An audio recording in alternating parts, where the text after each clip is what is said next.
Hello, children. Today we will start with Weather and Climate Part 2.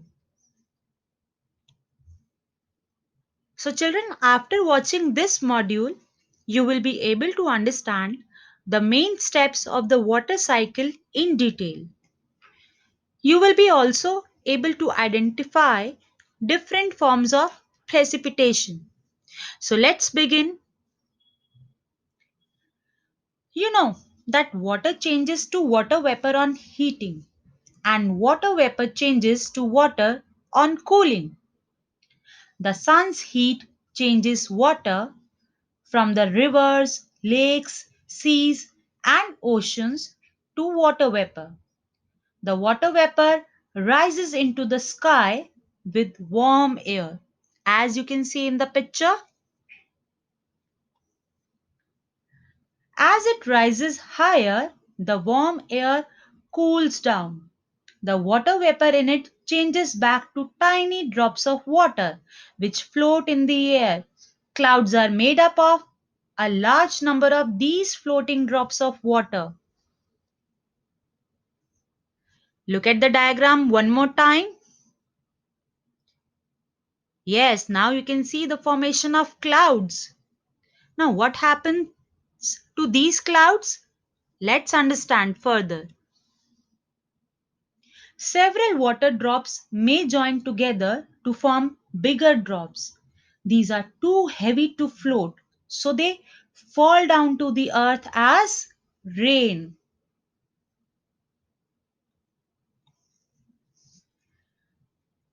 So, children, we have seen that some of the rainwater that falls on the earth seeps into the ground.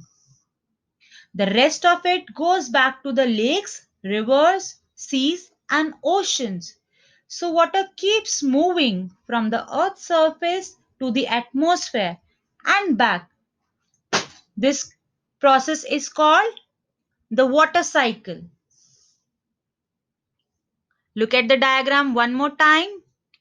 Which processes are repeated? Evaporation, condensation, and precipitation.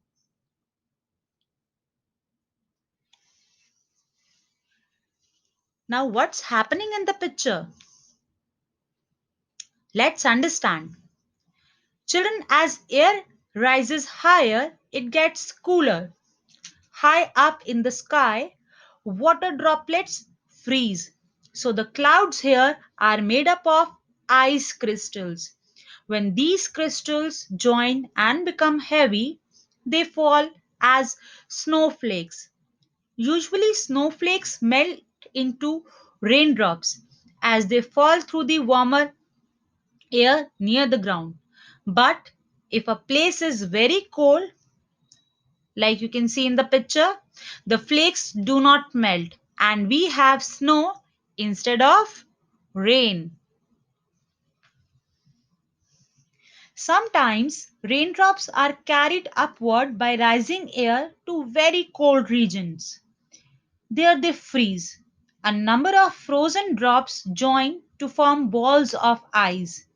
We call these balls of ice hailstones. These balls of frozen raindrops fall as hail.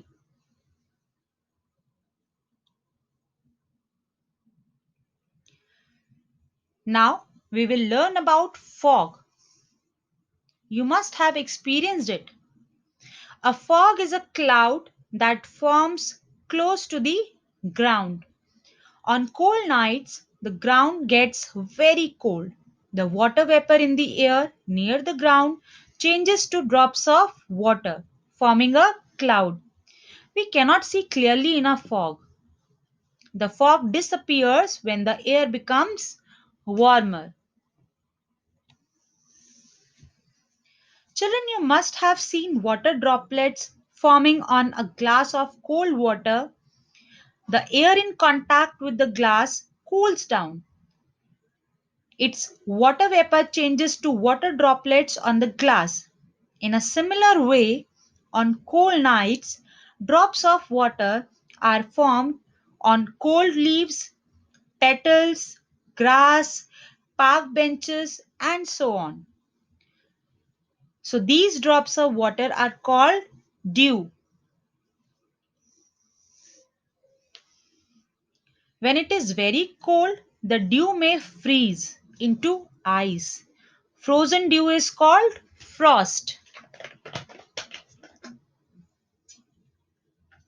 Now we will have a quick recap. First, what is water cycle?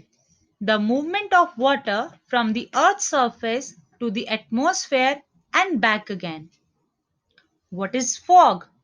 A cloud formed close to the ground. Third, dew. Droplets of water formed on cold leaves, petals, grass, etc. Fourth, frost. Frost is frozen dew. Children, I hope today's topic is clear to you. Thank you.